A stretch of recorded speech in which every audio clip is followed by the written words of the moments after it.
What is interesting to me about the title for our discussion today is that we begin with the assumption that the archive is premised on its use value, that its reason for existing in the first place is so that we're able to make use of it. And this is followed by a question, to what ends? Which hints at a goalpost that is, on the one hand, less determined and more ambiguous. Not only does the question opens up the possibility that the archive serves different purposes, or the goals in which we engage with the archive points to very different outcomes, my sense is that we're attempting to figure out the ends in our use of the archive. We're also trying to figure out the ethics of archival practice and engagement. So in what way then can we redeem the archive from a singular and one-dimensional kind of definition of what purpose does the archive serve? So Farah is here to share with us her trajectory as an archivist, both in Indonesia and in taking up this new role in Singapore. Thank you, Farah. Thank you, Simon. First of all, I would like to thank for Simon and Koen and also everyone at the Balai Seni to invite me here. It's a great honor to be back here and also to be able to share. That's why I mean, like the title that I'm presenting here is like to share bits and a little from my experience in archiving Indonesian. That's what I've been doing with EVA for almost 9 years since 2006, and now it's that I'm being responsible for a greater scope of archiving Southeast Asian art with my new post in the National Gallery, Singapore. And with a very specific focus of archiving modern Southeast Asian modern art. And I think that I can share you some of my early experience when I first, in my first years at EVA. It was basically like EVA started as a transformation of a previous foundation. It's called Cemeti Art Foundation. It's like a sister institution of Cemeti Art House in Jogja. And in 2005, there was already talk from the founders of what next from Cemeti Art Foundation, and to how, and then they offered me to, well, basically to rebuild and try to find a new trajectory of the foundation. And what I have been what I always saw as the main asset of the foundation is their documentation and their archival collection that they have been collecting since 1995. Mainly the database it's a physical database. It's mostly it's all original clippings and brochures and ephemeras of artists, mainly from the 1980s and 1990s generation. At that time when I mentioned the word archive, nobody actually really know what it is, even though, yeah, of course, it's arsip or arkip, but then nobody actually relate what it's got to do with the art practice. But the way I always experience as a writer and as a teacher that in Indonesia we didn't have too many resources. We didn't have enough infrastructure, like museum infrastructure. I think the awareness actually just came after the art boom in 2008, that this was like beginning like of the private collectors museum and everything. But then like even that, the awareness didn't came until up around 2005. But around the same time also that there's already this hype of this open source sharing, this knowledge sharing, especially using digital technology. So the initial idea of EVA was to build this digital repository of Indonesian visual art, so that it can give more references to the general public, mainly for educational purpose and for research purpose. And it took us around, actually then it took us around probably 4 years or 5 years afterward that we could come up with a proper online digital platform, because it was all very DIY, and we could not afford a very proper museum software, just like what Smithsonian's have, or other, even probably like what Asia Art Archive have. But yes, with the help of this growing IT infrastructure and also independent initiative of the like new technology, and then hackers and everything, that we could eventually come up with our with our own version of archival repository that now still on with the address archive.ivað-online.org. That is part of the just sharing of part of the main activity that we did at EVA. So that is actually the core of the archiving task that we struggled to build. This actually like the technical database part of archiving, that somehow when now that people start to become aware of what is the most important part of, I mean, like about how important archiving is. It's not only about collecting materials, but also how to build this a database system, actually. That is probably the hardest part of the work. Because then to build that system also, we have to have some kind of like a curatorial, our own curatorial perspective that somehow construct the way that we create the database. I'm not presenting here like the whole technical aspect of the archiving system of EVA, but more about how we treat the archive itself. And somehow, because it's all like trial and error, everything is about do it yourself kind of thing. And the curatorial part of the archiving itself, it's also a very unique experience for me. Mostly it consists of experience in going to old people houses. It's either like artist widower, late artists. That's why I mean, like, there's a joke is that you doing archiving, meaning that you mostly you have to build relations with old people who are gonna die, or have died, or you make good friends with the family, which is true. And if you see also like in the one of the way okay, for me, like the most precious part of EVA archival collection, actually, it's the artist family's archive. This is from Mia Bustam family archive. Mia Bustam is the widow of Sujoyono, regarded as a father of Indonesian modern art. She was the first wife, which actually most of the documentation reflects a lot about how the situation in these early years of post-independence, formative years of Indonesian modern art at that time, with Sujoyono as its vanguard.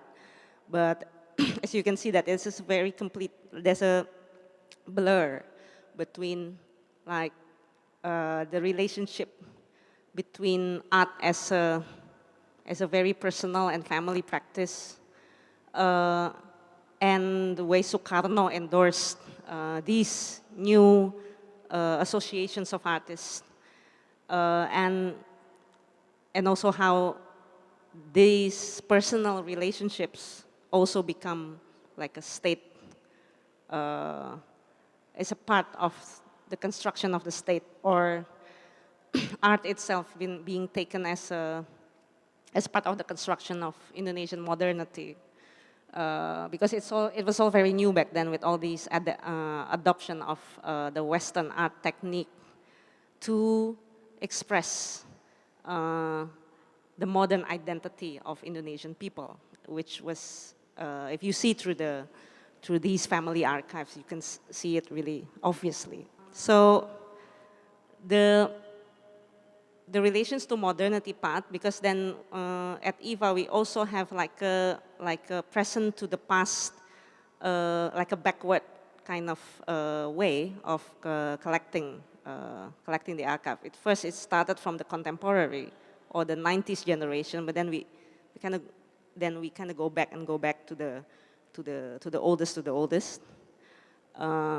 So it's kind of like seeing the transition, these transitions of these notions of how modernism is being taken, is being adapted in Indonesian art, and how it relates a lot to this national identity construction. This is the Jawa Baru. Actually, it's the journal from the time of Japan occupation. It's actually where these pages originate from. It's actually a documentation of the artists like Sujoyono, or the pioneers of the Indonesian modern art, that when they were trained at the Keimin Bunkassidosho, that was documented in the Jawa Baru magazine. This is actually the new version, or the revamped version of the Jawa Baru. That is collected now at the National Gallery Singapore, and we haven't got the source how to get the original one. Maybe Simon can help.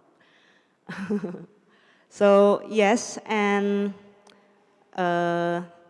this archiving Indonesia as part of the trying to like it become like a personal research for me too, of trying to find out this how the conception of modernity changes towards the years in Indonesia. Then I try to apply that as well when I now being positioned at the National Gallery Singapore with the scope of Southeast Asia. And there have already been questions that that we are still discussing, and mostly it comes to the curators actually, not to me. But then I think it's actually a very interesting question about what is Southeast Asia, and what is Southeast Asian modernity, and what is Southeast Asian modernism. And for me, I leave the responsibility to the curators actually, but for me, it's actually a good question to start. And because then when you collect archives, you try to collect evidence. You try to recollect these old stuff. You try to collect these things that can give the answer. And the answer somehow, it always changes as well with our own situations. And it relates also the way that canons, the historical canons, are built in the Southeast Asian art history. So I think it's always an endless process. If you ask archiving to what ends, I don't think that it ever ends. And we haven't yet started, because then even the canons themselves still have to be evaluated and contested. These are some of the artist folders, Singapore artist folders in the resource center. Most of them still centered in the Nanyang, the Nanyang masters. And it's always been quite interesting discussions as well between the curators and also then to find out the missing parts. And there are also like some interesting, out of the blue kind of really irrelevant somehow ephemera, like this one that I found in the collection of the National Gallery Resource Center. Is an exhibition of artists in Medan in 1978 of the Medan Art Council that I've never heard about it before. So this whole lost relations, or this one is an invitation by some of most renowned modern artists of Singapore, that they actually have an exhibition about Indonesia with a subject that we actually probably, if you look at it again now, probably it's going to be interesting to see how things have changed. And so this kind of lost relations, or like missing gaps, are also part of the most interesting thing, I think. So it's all started from questions and holes, actually. Not exactly a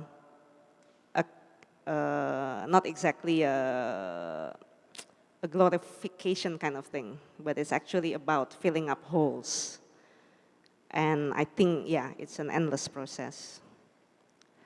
And when it comes to archiving Southeast Asia, I think it's more about not exactly try to define what is Southeast Asia, but more about trying to always rebuild the narratives and always try to redefine the Southeast Asian context along with the time. These are part of our project, digitizing the scrapbook of Miss Purita Kalau with the KL Foundation in Manila.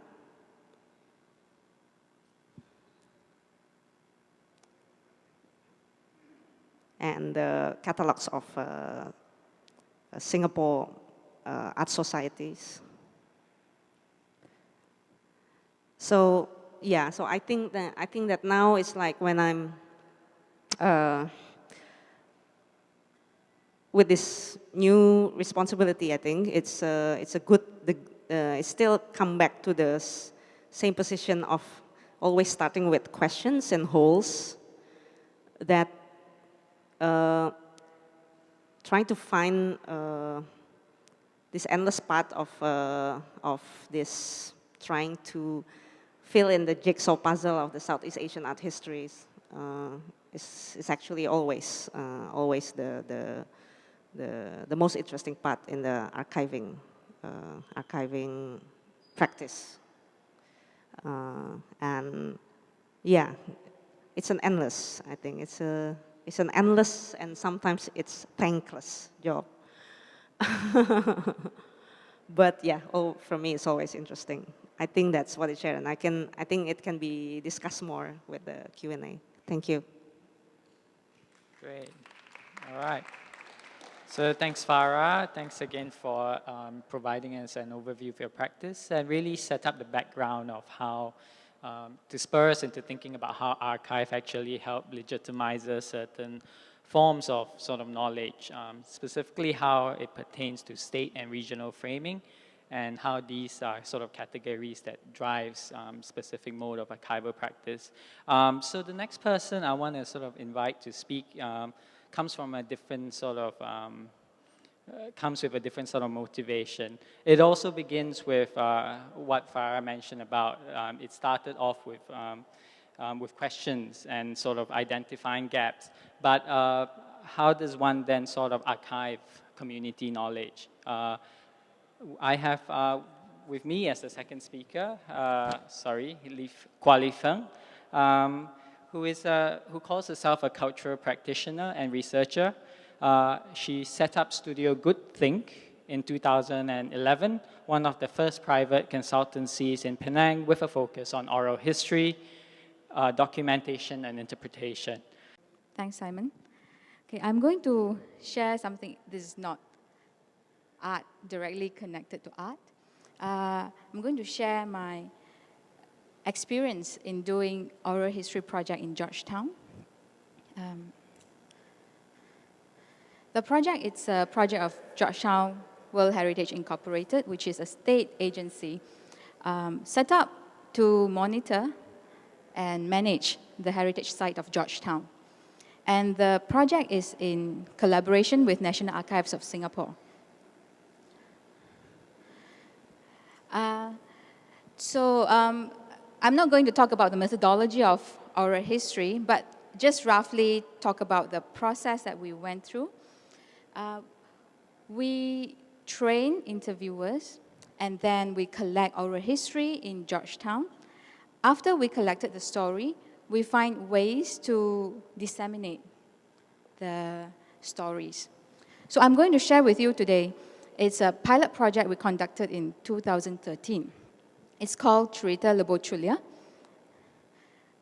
It is called Cerita Lebo Chulia because we only concentrate on one street, one particular street in Penang, called Chulia Street. The theme is to discover the sense of place of that particular street from 1945 to 1970. So this is a map of a plan of the street. It's about 1 kilometer long, and it's a very special street because on one street, you can divide very clearly into 3 sections with different characteristics. So we conducted 10 interviews along the street. We select the interviewees from different locations, different occupation, different gender. And we conducted interviews with them. From the interviews, we mapped the stories from their memories. We mapped happenings, memories on the plan, and then places with a lot of overlapping memories, we identified them as the collective memories of Chulia Street. So this is the process of collecting 10 stories, and we treat it as our first archives or first oral history collection, the 10 stories. And our next task is to experiment. How do we engage with these 10 stories, and how do we creatively use the archives? So we created an event, a 9-day event along the street, and experiment with different outputs. One of which is a short video, which we call Cerita TV. Sorry, I cannot play the TV for you because I think the Wi-Fi here is not really working. So after we collect, we engage external party to do this short video, and we screen it at local coffee shops for 9 days. Response was really overwhelming to the extent that the coffee shop refused to screen it during busy hour because they cannot conduct business. So, and then the second output we call Cerita Moments. They are essentially life-size cutouts. We identified 10 collective memories on Chulia Street, and we installed these cutouts at the location where the memories happen. So we engage artists to draw out the memories and to place it at the location. Another output is comic book. We use artists to draw out the 10 collective memories and create it in a small booklet of comics of Chulia Street. And we give this comic book for free to the local residents.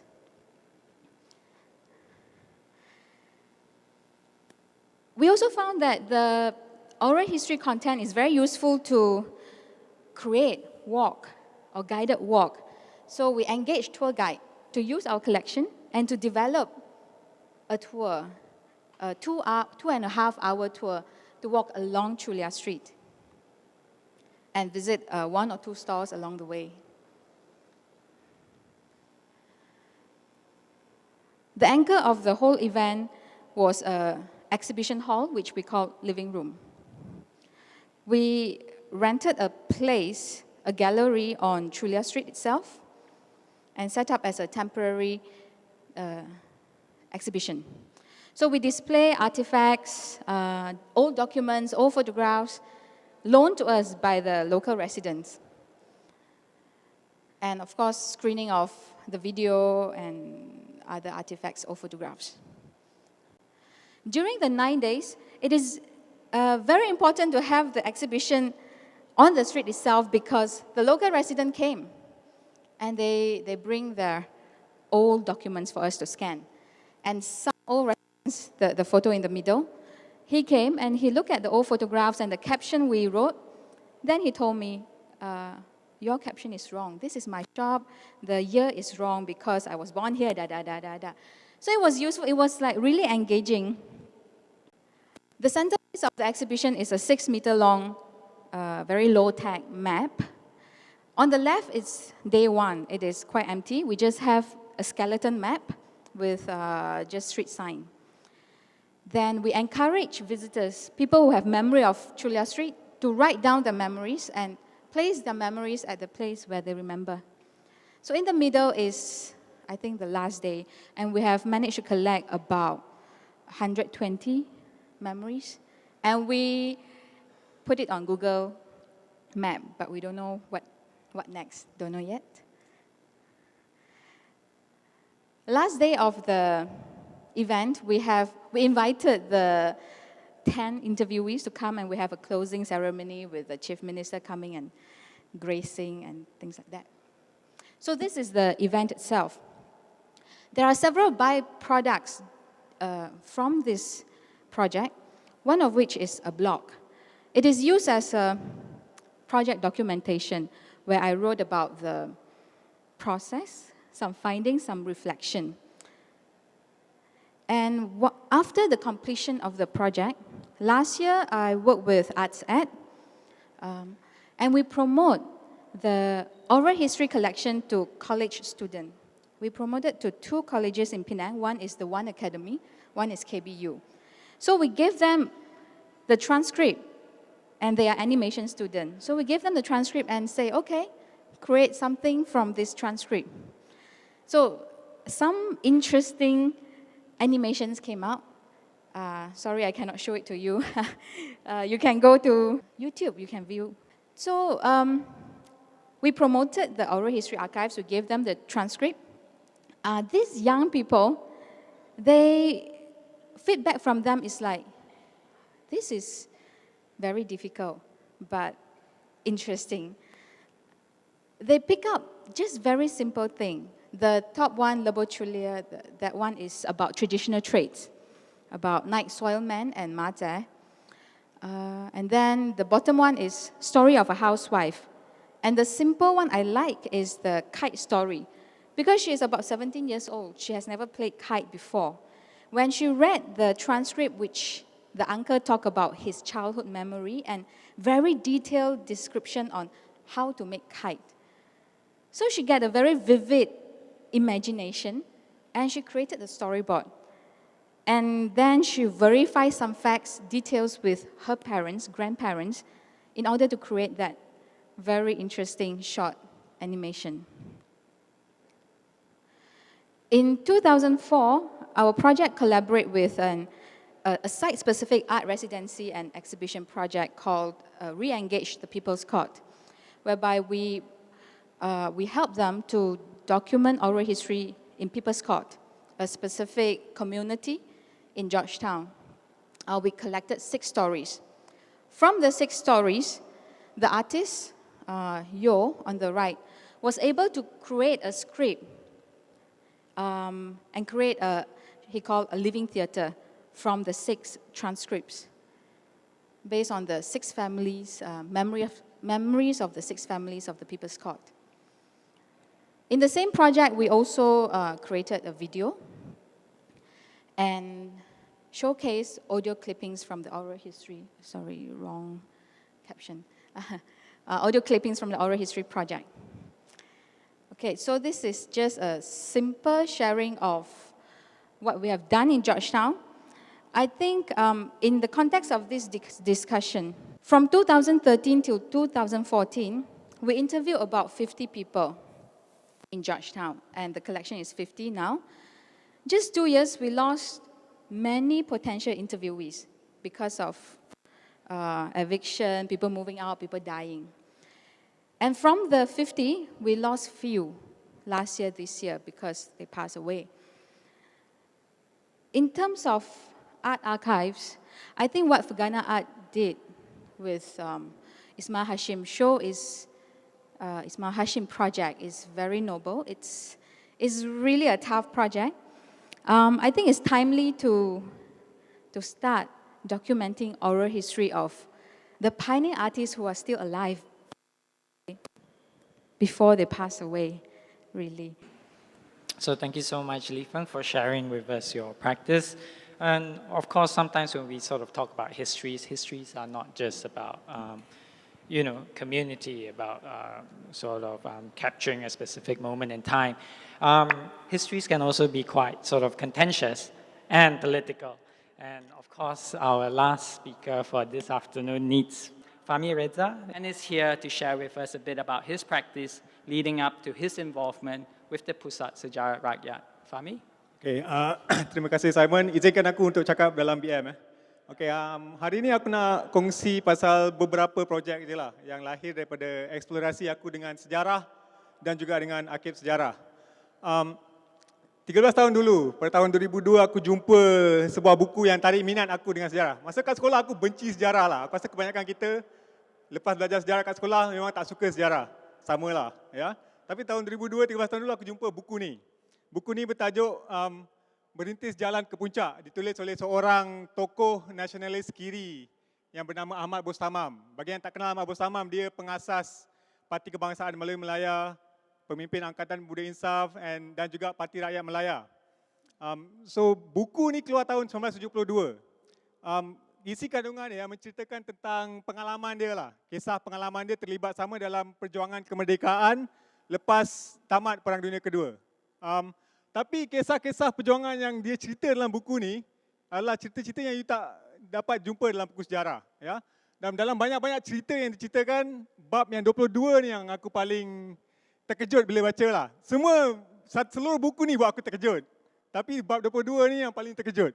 Tajuk dia ialah Hartal, Kemuncak Perjuangan Putra EMCJA. Aku terkejut sebab ini buku ni first time aku dapat tahu pasal hartal. Bagi yang tak tahu, hartal ialah mogok umum, satu bentuk protes, satu bentuk demonstrasi politik. Dan menurut Ahmad Bostamam dalam buku dia, hartal ni ialah kemuncak perjuangan gerakan kiri untuk merdeka lepas tamat Perang Dunia Kedua. Ya. Dalam gabungan Putra EMCJA, Pusat Tenaga Rakyat dan All Malaya Council of Joint Action. Dan juga menurut Bostamam, hartal ni ialah dalam sejarah negara kita adalah antara salah satu dan mungkin yang demonstrasi politik terbesar dalam sejarah negara kita. So satu peristiwa yang penting lah ya, hartal ni yang berlaku pada tahun 1947, 20 Oktober. Tapi aku fikir balik masa dekat sekolah aku tak ingat pun ada belajar pasal hartal. Tak ingat pun ada belajar pasal Putra MCJ. Macam pernah dengar nama dia tapi tak tahu ni pertubuhan apa ni kan. So aku pergi cari balik rumah mak aku cari balik buku sejarah aku. Ini memang buku sejarah aku tahun 90-an ya. Aku tak adalah muda sangat ya. So buku sejarah tingkatan 3 aku buka balik kan. Tengok-tengok ada satu perenggan lah ya, beberapa perenggan pasal EMCJA Putra. Ya, dan di perenggan akhir dia, ya dikata pada bulan April 47 EMCJA Putra telah mengemukakan perlembagaan rakyat. British telah menolak perlembagaan itu. Ini perlembagaan rakyat aku tak pernah dengar. Hanya mention sekali dalam perenggan ni je. British telah menolak perlembagaan itu kerana British tidak mahu bekerjasama dengan golongan kiri yang diperalat oleh komunis. Oleh itu, EMCJ Putra melancarkan hartal di seluruh tanah air kerana membantah tindakan British itu. Dewan Perdagangan Cina turut menyertainya dengan menutup kedai-kedai pada hari pelancarannya itu. Sebenarnya hartal ini tidak banyak meninggalkan kesan. Hartal gagal dilancarkan di Perlis, Johor, Kelantan dan Terengganu. So ini dalam buku sejarah, ya, ini je yang kita belajar. Pasal hartal, pasal perlembagaan rakyat. Bagi yang tak tahu, perlembagaan rakyat is perlembagaan pertama yang dihasilkan oleh daripada rakyat sendirilah kiranya, ya, tapi disusun oleh gerakan kiri masa itulah ya, pada tahun 47. So jadi bila aku baca buku Bos Samam dengan baca balik yang buku teks ni, ini dua perspektif yang berbeza lah. Menurut Bos Samam, hartal ni gempak gila kan. Ya, hebat, antara demonstrasi politik terbesar. Tapi dalam buku teks sejarah macam cakap alah, nothing lah. Hartal ni nothing. Bukan peristiwa yang penting, hanya satu perenggan ni. Perenggan ni pun mengecil-ngecilkan ya, peristiwa hartal ni. So, aku tak puas hati lah, yang mana satu betul. Ya. So, aku start buat research lah. Aku cuba cari semua buku yang ada cerita pasal hartal. Ya, so ini a few years ago lah, masa aku punya research pasal hartal. Asalnya aku hanya sendiri curious lah ya. So aku banyak masalahnya tak ada satu buku pun sampai hari ini yang fokus pasal perjuangan gerakan Putera MCJA atau pasal hartal atau pelbagai rakyat, masih tak ada. Yang hanya mungkin ada satu bab ataupun satu perenggan, beberapa perenggan dalam buku-buku memoir politik ya, oleh tokoh-tokoh atau individu yang terlibat dalam perjuangan itu, ataupun buku-buku kajian ilmiah daripada sejarawan ataupun ahli akademik. Itu pun hanya sikit aja lah, tak banyak lah. Ini ada beberapa yang aku jumpa lah. So aku fikir, kalau hartal ni betul demonstrasi politik terbesar dan gempak seperti Ahmad Bos Samam cakap kan, mesti ya surat khabar ada report pasal hartal. So aku fikir, tapi mana nak cari surat khabar? And lepas tu lah aku pergi Hakim Negara. First time pergi Hakim Negara. Tak pernah pergi, tak ada tujuan nak pergi Hakim Negara. Siapa pergi Hakim Negara? Ya, aku bukan sejarawan pun, tapi aku betul-betul minat tahu. Aku nak tahu Bos Samam ni kelentong ke, dia kencing ke kan dalam buku dia. Sebab masalah dengan memoir hanyalah memori seorang individu. Dan memori kadang-kadang kita boleh distort dan reka-reka lah ya. So aku pergi Hakim Negara, aku rujuklah semua surat khabar yang dikeluarkan pada tahun 1987 bertarikh 21 Oktober. Ya, sehari selepas hartal. Kalau hartal ni betul-betul berlaku dan gempak, mesti ada keluar surat khabar. And ini hasilnya lah yang aku jumpa. Jadi masa aku buat research ni, aku bawa kamera digital aku lah. Kadang-kadang aku curi-curi ambil gambar lah. Bila aku tengok microfilm, kadang-kadang aku minta permission, kadang-kadang aku tak minta permission. So ini antara laporan-laporan surat khabar. Aku tengok semua jenis surat khabar lah. Surat khabar bahasa Inggeris daripada diterbitkan di Melaya dan juga Singapura. Dan hartal dilaporkan dalam muka depan hampir setiap akhbar. Ya, yang ini daripada Singapore Free Press, hartal, city almost at standstill. The Straits Times, hartal causes huge losses to Malaya trade. Malaya Tribune report, Malaya observes very peaceful hartal, unqualified success for CJA and Putera. Ya, Malaya Tribune juga melaporkan lebih 140,000 pekerja ya melakukan mogok hartal. Bagi yang tak tahu, hartal ni is a type of strike, tapi berbeza dengan mogok biasa. Hartal ni lebih menyeluruh. Maknanya kedai-kedai pun tak buka kedai, orang yang pasar pun tak pergi pasar, budak-budak sekolah pun ada yang tak pergi sekolah juga. So semua orang just mogok duduk rumah untuk 24 jam. Ya. So itu yang berlaku pada 21 Oktober dan dilaporkan dalam surat khabar ni lah. Yang ini tulisan Melayu, masa tu masih Jawi lagi ya. Ditulis itu, balik. Di sekitar pembukaan hartal, berjaya kata pihak-pihak yang menganjurkan. Ya, ada juga laporan-laporan kecil hartal di negeri Hang Tuah di Melaka. Ipoh turut sama berhartal. Ini gambar hartal dekat Singapura. Ya, tapi gambar hartal tak best lah. Macam demo ada orang ramai pegang spanduk, tapi hartal kosong je lah. This is gambar, satu-satu, aku jumpa sikit dia gambar pasal hartal. Yang ini salah satunya dekat dalam utusan Melayu keluar. Aku juga jumpa kartun pasal hartal. Keluar dalam majalah Kencana yang diterbitkan di Singapura, ya, melaporkan pasal hartal. So aku jadi obses pasal hartal jugalah. Yeah, so I started collecting all this stuff lah, all these newspaper clippings, all these reports, all these books, all these memoirs, all these images, ya. Dan akhirnya aku dapat satu cerita yang menarik, very inspiring bagi aku bila aku dapat tahu pasal hartal. Sebab it's different daripada kisah-kisah sejarah yang diceritakan aku dekat sekolah. Dan lepas tu aku tak berhenti dekat arkib saja, ya. Aku start cari orang-orang tua yang boleh cerita dekat aku pasal hartal. So asalnya bila aku jumpa dia orang kan, kadang-kadang dia tanya aku, kau tengah buat apa ni kan? Aku cakap saja nak tahu pasal hartal kan. They don't like that answer lah. Ni siapa budak ni saja nak tanya aku pasal hartal kan. That's when aku bagi alasan lah. The next person aku jumpa tanya, so, kamu nak interview, nak tanya soalan ni sebab apa? Aku cakap mungkin nak buat filem. Tapi asalnya alasan aja. I just wanted to give an excuse supaya dia nak cakap dengan aku. Ya. Tapi akhirnya lepas aku cakap dengan ramai orang, aku fikir this is a very interesting story ya. Walaupun ini sejarah tapi sejarah adalah stories lah. Ya. And it can be very interesting, and the story of the Hartal, kisah perjuangan Putra MCGA, Hartal memang bagi aku sangat inspiring and sangat menarik, dan rugi kalau aku simpan dalam aku punya koleksi je lah. Ya. So that's when in 2007 dengan bantuan kawan-kawan aku dan dana daripada satu NGO nama Komas, aku bikin satu dokumen. Akhirnya jadi betul lah filem tu. Ya. Tapi very DIY, no budget documentary yang bertajuk 10 tahun sebelum merdeka. Cerita dokumentari pasal Hartal lah. Siapa yang pernah tengok dokumentari ni? Ada juga yang pernah tengok lah ya, dokumentari ni. So dalam, kalau korang yang dah tengok lah kan, dalam dokumentari aku interview lah. Dalam banyak-banyak aku interview, 5 orang ni akhirnya setuju untuk dirakam temu bual dia. Dan dalam dokumentari ni aku gunakan bahan-bahan arkib yang aku jumpa tadi. Ya. Ini satu klip lah daripada filem dokumentari 10 tahun sebelum merdeka. Aku saya bawa Keratan Akbar pergi kepada pakcik-pakcik dan suruh dia baca Keratan Akbar pasal Hartal. Ini klip dia. Putra and the All Malay Council of Joint Action are calling a Malaya-wide Hartal on October 20th, the day on which the British Parliament will debate the revised constitutional proposals.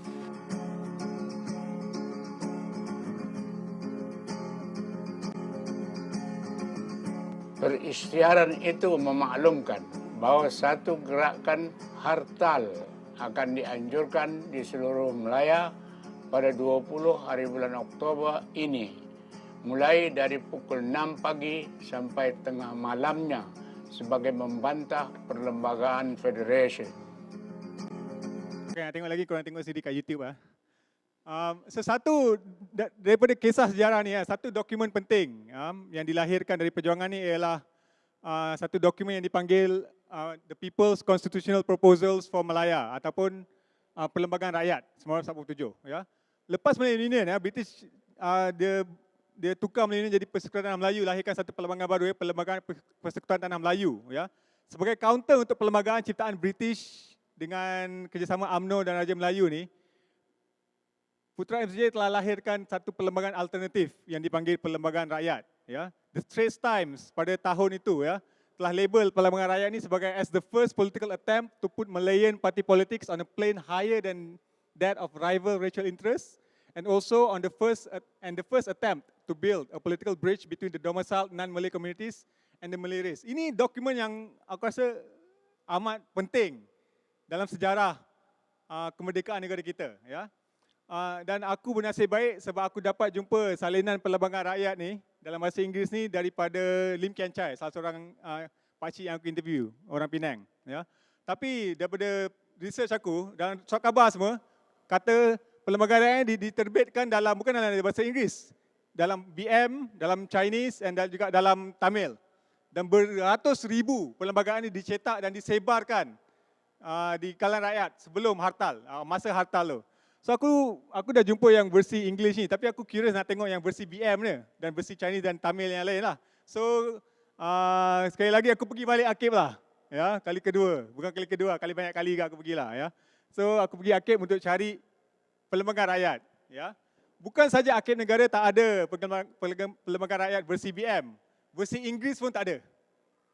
Seluruh ada dua je kemungkinan. Sama ada dia ada dan tak nak bagi aku tengok, atau tak nak bagi kita tengok, ataupun dia memang tak ada. Tapi aku rasa kemungkinan yang kedua yang sebenarnya lah. Ya.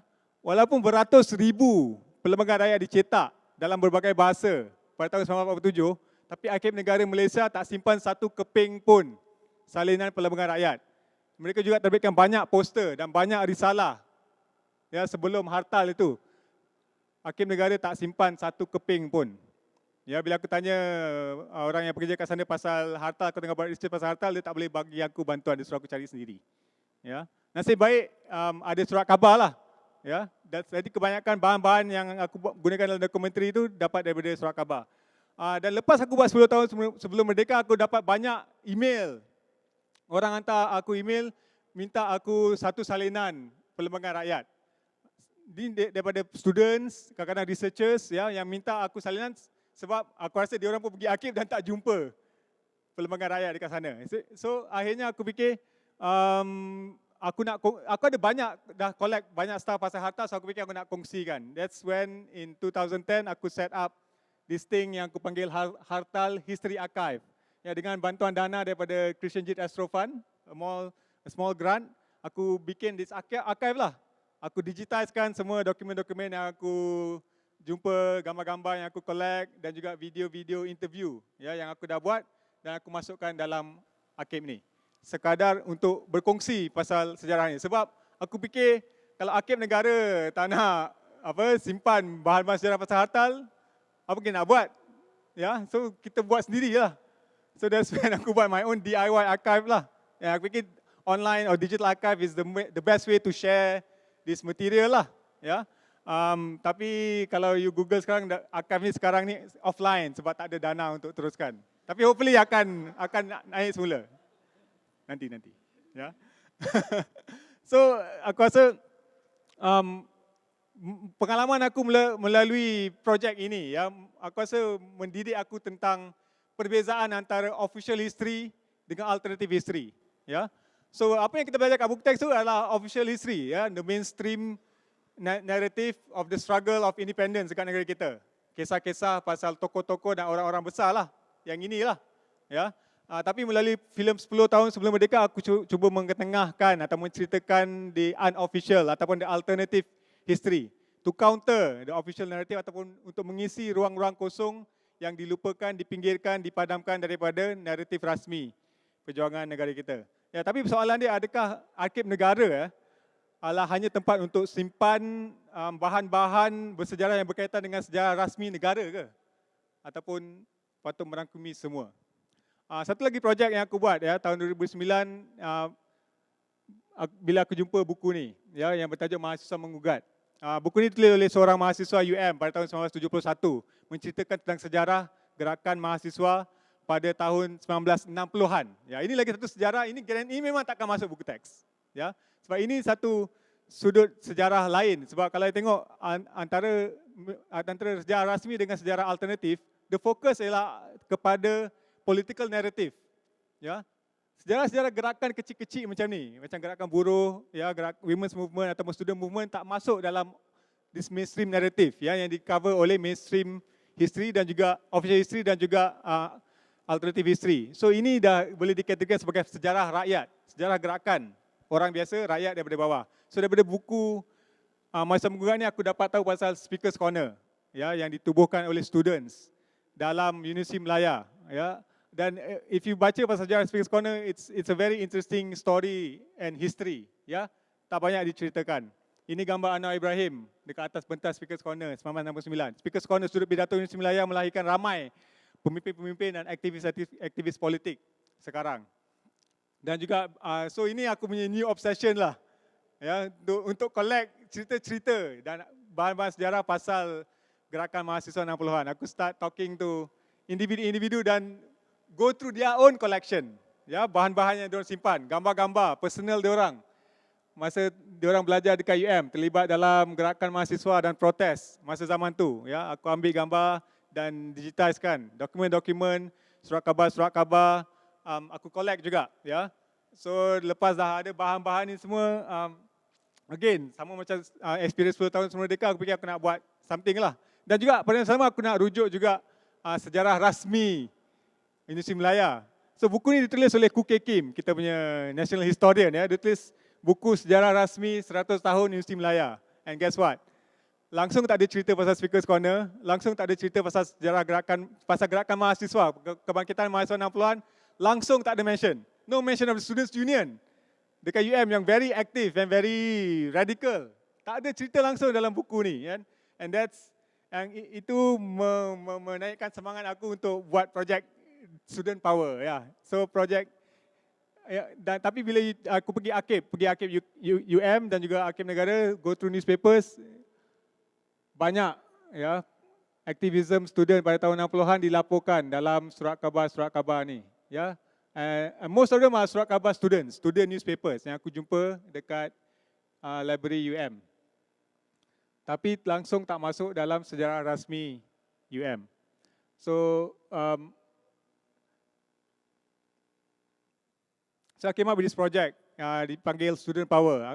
Instead of a documentary, aku fikir aku nak buat satu, aku nak cuba medium lain lah. So I came up with this public lecture lah. It's a multimedia public lecture, serupa macam ni lah. Aku tunjuk slide dan aku bercakap. Ada prop sikit-sikit, ya. Dekat belakang tu, aku buat podium speaker corner yang dimusnahkan oleh pihak bekas universiti pada tahun 74, aku recreate, aku buat replika. Ya, aku juga invite ex-student aktivis daripada 60-an untuk datang dan kongsi juga pengalaman dia. Dan juga bahan-bahan yang aku dah collect, gambar-gambar dan juga keratan akhbar, aku gunakan balik dalam aku punya public lecture, dalam montage seperti ini.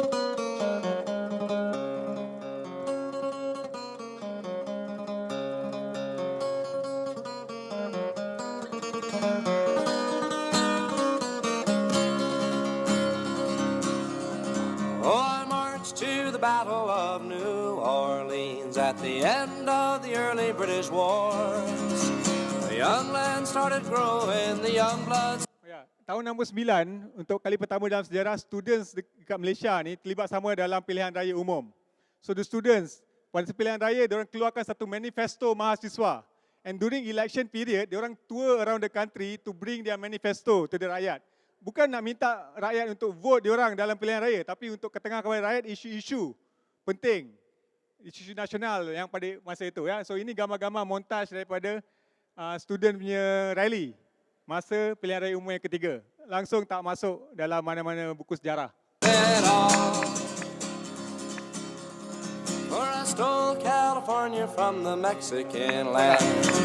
So aku fikir, aku buat lecture ni, aku fikir UM will be interested lah. Baguslah ada orang kan buat pasal research pasal institusi tempat diorang belajar kan. So aku approach UM ya, dan ini resultnya. Bukan hanya UM dan aku banyak student dekat universiti lain juga dapat tahu pasal lecture ni dan invite aku datang, tapi diharamkan juga ya. UiTM, UIA, USM, semua tak bagi lecture ni dibawa masuk ya. Dekat UM, tapi students, yang bagus students dia tak give up easily. Dia banyak kali cuba bawa aku masuk ya. So an attempt in 2013 untuk bawa aku masuk in the last minute, pada hari lecture tu sepatutnya berjalan, kena cancel. So the student decided untuk buat lecture tu dekat depan pintu masuk UM. Dekat luar outdoor, terpaksa buat kat luar. Ya. Cerita ni berakhir dengan aku kena ban daripada masuk Sarawak. Aku tak tahu macam mana kan. Tahun 2012 first time aku tak pernah masuk Sarawak, aku tak pernah jalan kaki Sarawak. 2012 aku pergi flight pergi Kuching. Sampai Kuching, immigration tak bagi aku masuk. Aku cakap kenapa? Dia cakap you kena tanya ketua menteri. Ya, dia tak tahu alasan. Tapi aku tanya sejak bila aku kena haramkan? Dia cakap 2010. Aku fikir apa aku buat pada tahun 2010? Project Student Power. So Project Student Power menyebabkan aku diharamkan. Okay. So sekarang aku nak masuk, sekarang aku nak cerita pasal another project lah. Tapi ni bukan project datang daripada aku ya. Tahun 2011 ya, keluar berita kat Malaysia kini pasal this, coming soon, People's History Center, Pusat Sejarah Rakyat. Ya, menurut Pak Cik ni, ya, former political detainee dan Barisan Sosialis leader Poh Sukai, much of history of the struggles has focused on the role of the political elite. We want to focus on the role of the common people, students, squatters, fishermen, farmers and workers whose role has been much neglected. Sampai bagi yang tak kenal ya, Poh Sukai ialah he was a student activist, ex-student activist. He was the founding member of the UM Socialist Club dekat Singapore in 53. Ya, ni dan dia juga terlibat dalam Fajar trial di mana dia kena tangkap by the British authorities for sedition. Ya, dan masa tu dia punya lawyer ialah Lee Kuan Yew, tuan dia, Lee Kuan Yew. Ya, dia juga founding member of PAP dengan Lee Kuan Yew in 54. Tapi bila PAP split, ya, Poh Sukai keluar and form Barisan Sosialis ya, yang jadi pembangkang yang kuat against PAP. Tapi dia tak tahan lama. Ya, Lee Kuan Yew sedar ya, kuasa dan British juga sedar kuasa dan pengaruh Barisan Sosialis. Kerajaan Singapura dan British pergi lancarkan Operation Cold Store. Poh Sukai kena tangkap dan dipenjara selama 17 tahun. Ya. So akhirnya hanya keluar pada tahun 1982. So Poh Sukai ni memang dan aktivis generasi dia ada banyak simpan koleksi bahan-bahan daripada zaman tu. Ya, bahan-bahan daripada Barisan Sosialis, daripada Parti Rakyat, surat khabar Parti Rakyat macam ni. Dan Posukai ada koleksi yang banyak lah, ya. Dan juga daripada zaman student dia, Fajar Newspaper dekat UM, daripada buku-buku dan salah-salah gerakan Kesatuan Sekerja. So ini bahan-bahan simpan dalam koleksi Posukai dan kawan-kawan dia yang dia dah simpan, ya. So masalah dia ialah dia tak tahu nak letak mana bahan-bahan ni. Dia takut kalau letak dekat Arkiv Negara kena simpan, kena sorok atau kena bakar aje, ya. So sebab itu dia come up dengan idea untuk buat arkib dia sendirilah. Sebab itu lahirnya Pusat Sejarah Rakyat, ya. So start dengan laporan Malaysia Kini tu dia dengan kawan-kawan dia, semua veteran-veteran orang lama lah. Antaranya saya Hussein Ali juga terlibat sama. Mereka tubuhkan Pusat Sejarah Rakyat untuk mengarkibkan sejarah-sejarah ni. Sejarah-sejarah alternatif dan bukan hanya sejarah alternatif tapi sejarah-sejarah rakyat. Gerakan-gerakan yang cakap tadi, ya, pasal petani lah, pekerja, students dan lain lagi. So Pusat Sejarah Rakyat dalam proses mengumpul bahan-bahan ni. Arkib ni masih belum beroperasi, sepenuhnya masih dalam proses mengumpul. Tapi antara benda-benda yang dah dibuat setakat ni ialah mereka dah terbitkan buku seperti buku ni pasal Operation Cold Store dan juga buat event seperti tayangan kita jemput Hoi Chong, ya, curator exhibition ni untuk datang berkongsi, ya, tayang dia punya filem dan juga kongsi pasal sejarah Sukching dan juga buat program memperingati Hartal. Tahun lepas aku telah dijemput oleh Pusat Sejarah Rakyat untuk menjadi salah seorang daripada ahli lembaga pengarah on the board of directors, salah seorang daripada 9 orang lembaga pengarah. Aku dan juga orang-orang tua yang lain lah. Ada juga ada orang muda lain juga lah, ya, selain aku. Dan aku rasa bernasib baik sebab kalau tengok kerja-kerja yang telah aku buat adalah sangat selari dengan apa yang sedang dibuat oleh Pusat Sejarah Rakyat. Dan setakat ini mereka ada Facebook page di mana sebahagian daripada bahan-bahan arkib dalam simpanan dalam koleksi dia dikongsikan dalam Facebook melalui Pusat Sejarah Rakyat Facebook page. Dan juga mereka sekarang ada buat satu oral history project. Li Feng juga terlibat sama sebagai salah seorang facilitator untuk merakamkan kisah-kisah sejarah yang masih belum diceritakan, ya, kisah-kisah daripada Posukai, Syed Hussein dan veteran-veteran politik lain dan juga individu-individu lain. Dan aku rasa satu hari nanti objektif ataupun misi Pusat Sejarah ialah dalam perancangan ialah untuk bina satu arkib, satu perpustakaan, satu galeri ataupun museum sejarah rakyat dan juga satu auditorium. Tapi kena tunggu duit datang dululah. Okey, sekian, terima kasih. Okay, so we've sort of like have a really sort of broad overview of different forms of sort of archival practice, but maybe I want to sort of start off by going back to your presentation, Farah, especially your practice coming from Indonesia and now working in Singapore. How are these two institutions different in the way they approach the archive? Because obviously with the National Gallery of Singapore, what they seem to be doing is like they're really trying to professionalize archive practice by putting all these copyright sort of laws into place, securing sort of intellectual rights and acknowledgement and things like that, conforming very largely to international sort of standards. Whereas in Indonesia, and I have used your archive before, it's more free and easy and a lot more gampang lah, right? So how do you as a sort of archivist? Okay, I want to go back because I don't think that I, explained clearly why. Well, I mean, like when I mentioned a bit about the archiving practice as building our digital repository at IVA. I mean, it's actually what I want to point out is that somehow there are two ways of archiving practice that somehow, I mean, like this is based on my experience as well. I mean, I'm not saying that this is definite, but when people talk about archive, is like now it becomes a bit like a buzzword, and which is good. That we're happy, you know, we're happy that there are more awareness of about how archive is being taken as a and probably as still not really as important as artworks, but it's getting there as a complement, as a pair of the artworks to be something that is that has to be acquired and has to be collected as well. Which is, I mean, like both at EVA and at the NGS, I always support that. Because basically that's what I do. But then I think there's always two ways of seeing it. Like one is about archiving practice itself, that somehow there is always, I still have, but I always want to underline that it's still a librarian job. And the second part is about it as a curatorial practice, that taking it to another level, like it's an art historian curatorial practice. That the first one is always the main one. It's about, so if I talk about, basically it's the same, like for me, what we did at EVA is still in the same level of professionalism, like the way that what I do at NGS now. Probably just a bit, just a different area of different emphasis of how we treat the archive. Like at EVA is basically the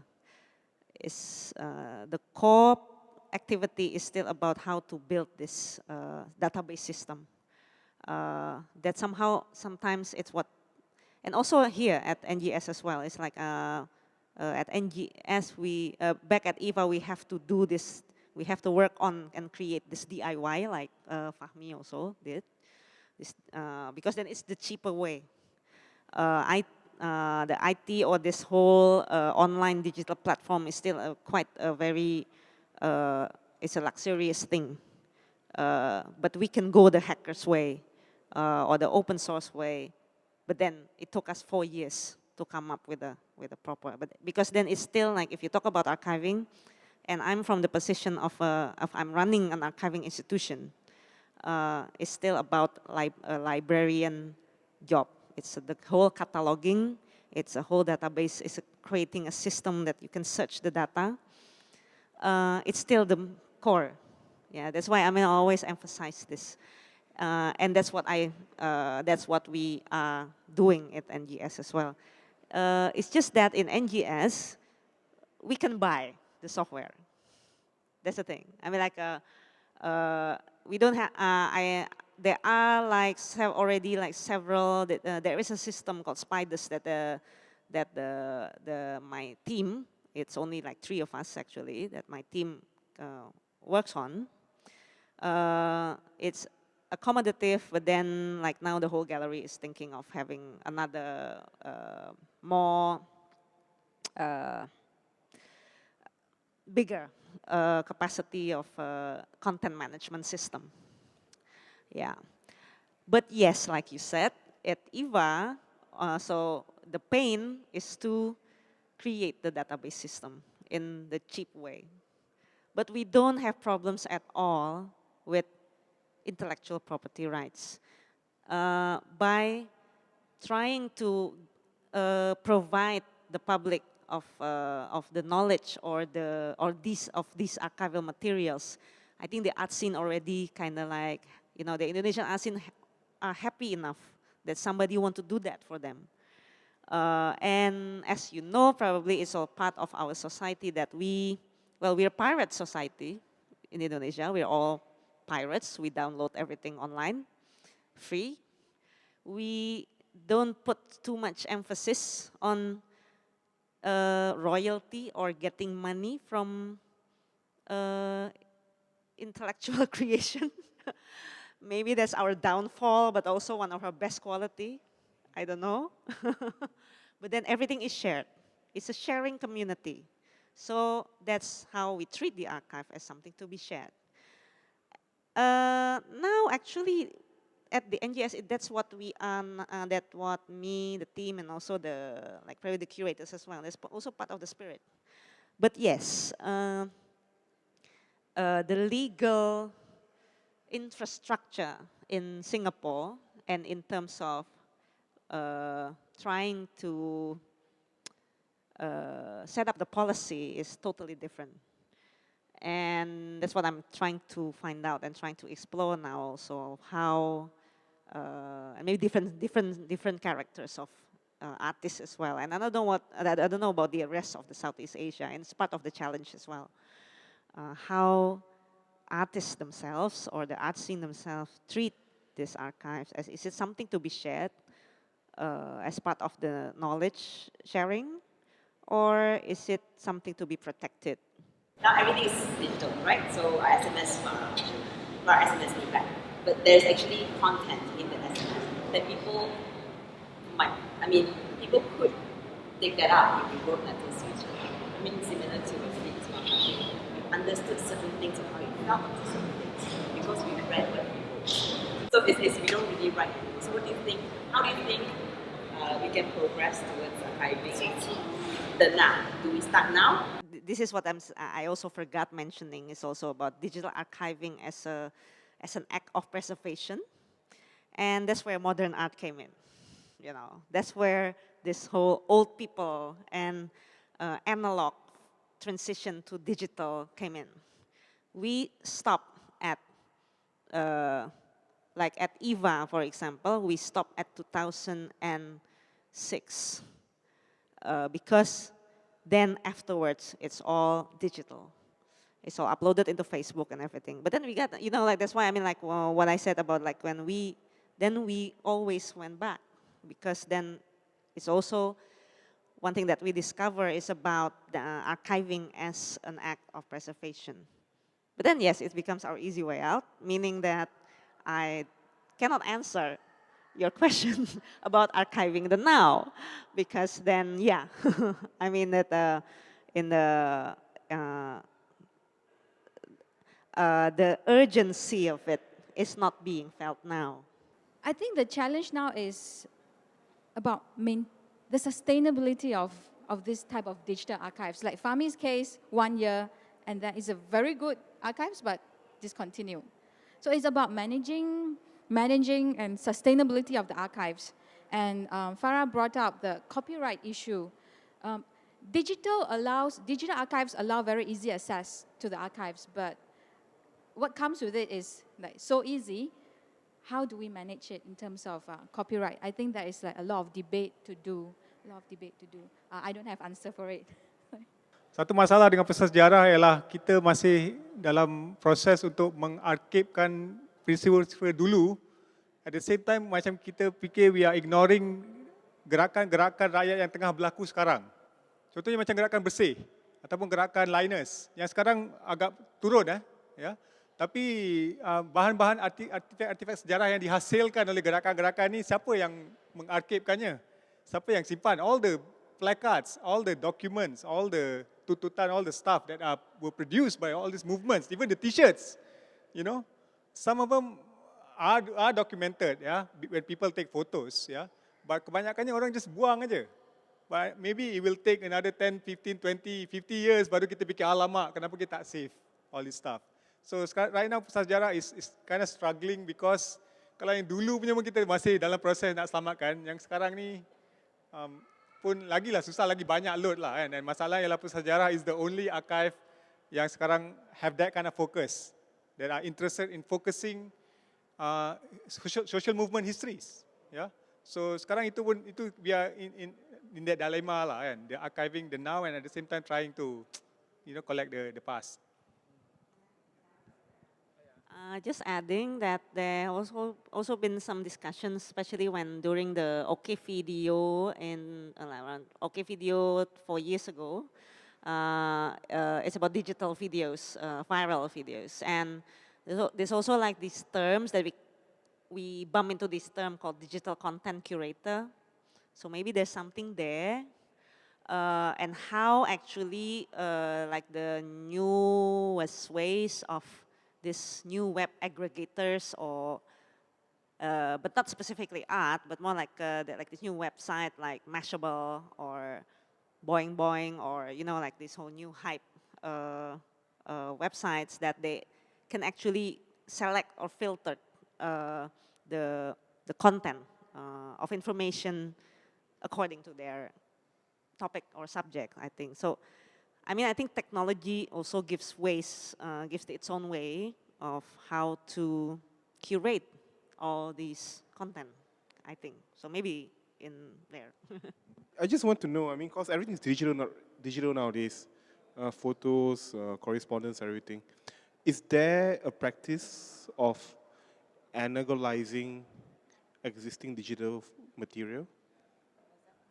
Of going reverse, because, you know, like hard disk fails, unless you have permanent cloud somewhere else, you know. I mean, like my hard disk, I've archived my works, and I go back to hard disks at like 5-6 years ago, and they are kind of failing on me right now. Unless you continue perpetually, you know, like move things around. But is there actually a practice of, you know, making the original digital content analog as a form of archive? Or does that make sense? Yeah, I mean, like if you have a film, a digital film, to make a film print of a film, because that would last you the next 50 years or so, if kept in proper condition. Whereas in a hard drive, at best in my MO drive, it lasts you 30 years. Or if you have photos, you know, to print proper or make film transfers of photos from digital source, you know, things like that. Because it seems like that feels like a logical thing to do should the resource be available. I never heard from that kind of the other way, reversal, you know. But if probably, if I can imagine my web developer is here in Jogja, he will suggest you build a server.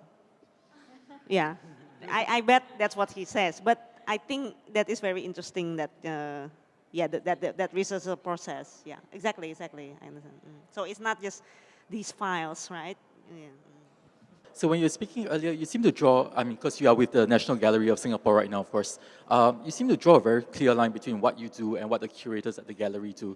But of course, these days, you know, there are textual records of visual arts, I mean, archives of visual arts, and then there are actual artworks that are archives. So I'm just wondering what your thoughts are on that. I mean, do you ever see what you do as an archivist at the National Gallery actually becoming that of a curator? You're actually curating an art display or a display for the future of archival work. I mean, do you ever see yourself doing that? In the sense of what you do as an archivist actually becoming art, you curating art. I mean, because, you know, something like, say, with what Sushi Sulaiman does, for instance, you know, she displays archives as actual installations, or even someone like Kong Wang Hao in Singapore. I mean, there's that whole trend of archives as art, as display. I don't know whether I can answer that officially, because because that is the CNC part, and we kind of, you know, I'm all I know. But yeah, I already saw the curatorial framework. Most of it still as in archival display, as I'm not saying complementary, but more like as a part of the narrative of the, narrative support of the exhibition. But I think the use of the archive is also more as that the gallery is commissioning some artists to do replica of their own work based on the archive, based on the data, because the work already gone, the work already lost, untraceable and everything. So that's the main use. That's why, I mean, like, we're also helping them in trying to get as many references as possible of certain works because of this replicating commissioning. But I understand what you mean, like how, I mean, like, artists now also very interested in creating responses to the archive, or they also archival collectors like Kong Wang Hao or Sushi Sulaiman.